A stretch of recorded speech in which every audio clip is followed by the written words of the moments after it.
Berbagai upaya dilakukan pemerintah agar masyarakat mau mengikuti vaksinasi COVID-19 yang digelar oleh Kepolisian Sektor Senagan Nagan Raya Aceh, salah satunya dengan berikan hadiah berupa sembako dan juga membagi SIM gratis.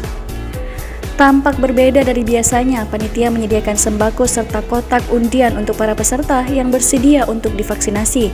Sebanyak 250 paket sembako dan 10 SIM gratis disediakan di gerai vaksin ini.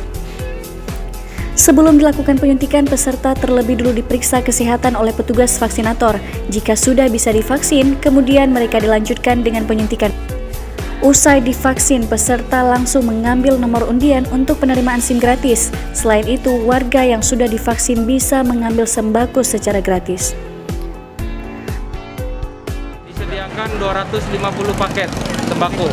Kemudian bagi peserta yang sudah melaksanakan vaksinasi akan diundi sebanyak 10 SIM. Ada gerai-gerai vaksin, datang nggak usah takut, jangan takut hoak. Istilahnya vaksin itu aman dan halal. Karena ini tujuannya adalah untuk keselamatan dan kesehatan kita bersama. Masyarakat diharapkan agar tetap menjalani vaksinasi. Menurutnya, vaksin itu baik untuk menjaga kesehatan dan ketahanan imun tubuh di tengah wabah pandemi COVID-19. Supriyadi, Nagan Raya, Aceh.